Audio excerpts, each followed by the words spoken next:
बिस्मिल्लाहिर्रहमानिर्रहीम। अस्सलामुअलैकुम नाज़रीन।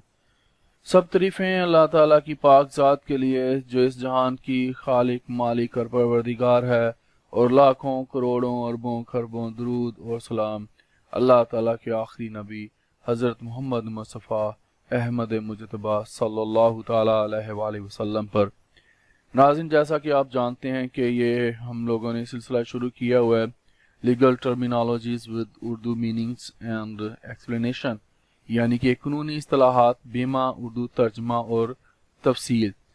तो ये हमारी उस वीडियो जो पहली थी वो हिस्सा अव्वल था। अब ये हमारे पास जो है हिस्सा दोम है। 10 जो पहली जो लीगल टर्म्स थी वो हम लोग पहली वीडियो में जान चुके हैं। अब 10 के बाद 11 से 20 तक जो लीगल टर्म्स हैं वो हम लोग इस वीडियो में जानेंगे। मैं आप लोगों को यहाँ पर बताऊंगा, तो चलते हैं उनके बारे में जानने के लिए अगली स्लाइड पर। इकरार सालिया, अफर्मेशन, जिसको हम लोग ओथ भी कहते हैं, सच बोलने का पुख्ता यानी कि मुसम्मम बयान या ऐलान। जब आप अदालतों में अक्सर सुनते होंगे जब वो हलफ लेते हैं कि जो कहूँगा सच कहूँगा, जो कहूँगी सच कहूँगी, सच के सिवा कुछ नहीं, तो ये इसको अफर्मेशन कहते हैं। उसके बाद हमारे पास आ जाता है तनाज़ा का मुतबादल हल, अल्टरनेटिव डिस्प्यूट रेजोल्यूशन, जिसको हम एडीआर भी कहते हैं।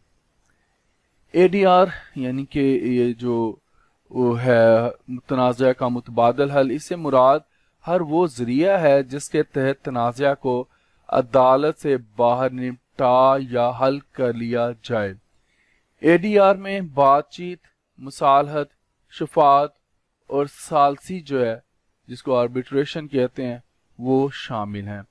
अब हम लोग सालसी के बारे में बात करेंगे, यानी कि आर्बिट्रेशन के बारे में। ये क्या होती है? ये एक कार्रवाई है जिसके तहत एक तीसरा गैर जानिबदार शख्स तनाज़ा को हल करता है और उस शख्स के फैसला के हतमी और वाजिब होने पर दोनों फरीक इत्तफाक करते हैं। नाज़रीन, बहुत से मामलात होते हैं। इसी तरह हमारी ये सालसी की जो कौंसल्स हैं ये बनाई गई हैं, सालसी की अदालतें भी बनाई गई हैं ताकि दूसरी बड़ी अदालतों में मामला जो हैं वो ना आए, वहीं पर निपटा दिए जाएं। इसी तरह सालसी की एक मिसाल ये भी है कि हमारे बहुत से ऐसे तनाज़ात होते हैं जो यूनियन कौंसल्स में ही हल हो जाते हैं, यानी कि उनको हल करने का वहां पर इख्तियार दिया गया है यूनियन कौंसल्स को।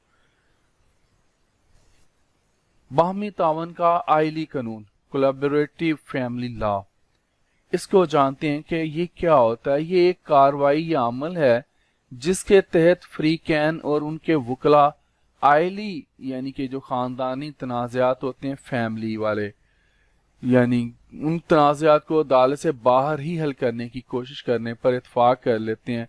उसको हम लोग कहते हैं कोलैबोरेटिव फैमिली लॉ, बाहमी तावन का आइली कानून। ये कानून जो है इसके तहत जो वकला होते हैं वो ऐसे मामला जो होते हैं फैमिली लॉज जो होते हैं उनको वो क्या करते हैं, अदालत के बाहर ही हल करने की कोशिश करने पर इत्तफाक करते हैं।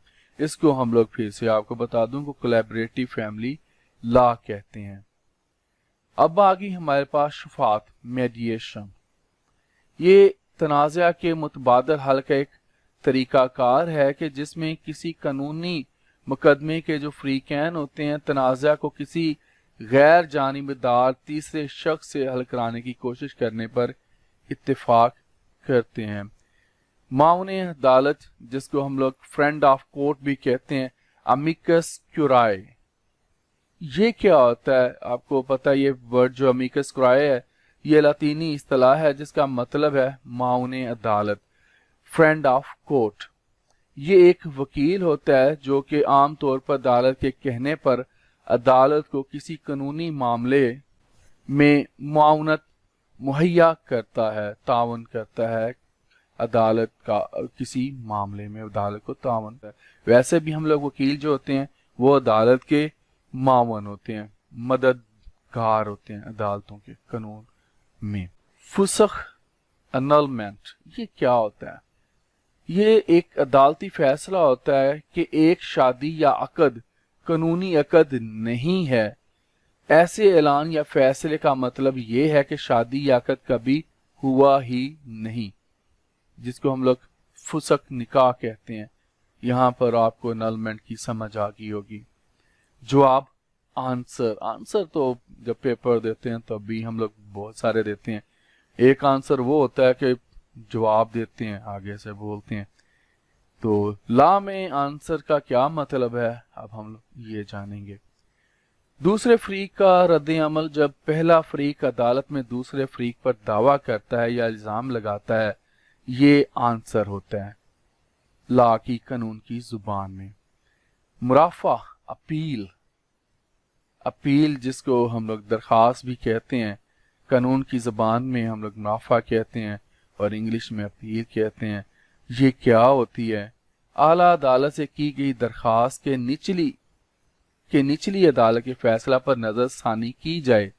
اس کا مطلب یہ ہے کہ اپیل یا مرافع کرنے کی کوئی قانونی وجہ ہونی چاہیے، یعنی کہ جج نے مقدمے پر قانون کا اطلاق کرنے میں کوئی غلطی کی ہے، یعنی کہ انہوں نے اب کوئی جو فیصلہ دیا ہے جو ماتحت عدالت تھی اس کے جج نے، تو وہ آپ کو فیصلہ کہیں پر غلط نظر آ رہا ہے، تو آپ نے جو اپیل ہے مرافع دائر کر دیا ہے ہائر کورٹ میں، تو اب آپ کو پتہ چل گیا ہوگا مرافع کیا ہوتا ہے، اپیل کیا ہوتی ہے۔ اب ہمارے پاس آخری جو لیگل ٹرم آ گئی ہے، مرافع کرنے والا، اپیلنٹ۔ یہ کون ہوتا ہے؟ وہ شخص جو مرافع یا اپیل لگائے یا دائر کرے۔ تو ناظرین، آج کے لیے اتنا ہی۔ زندہ رہا تو آپ کے ساتھ انشاءاللہ پھر اگلی ویڈیوز میں ملاقات ہوگی۔ اجازت دیجیے، اللہ حافظ۔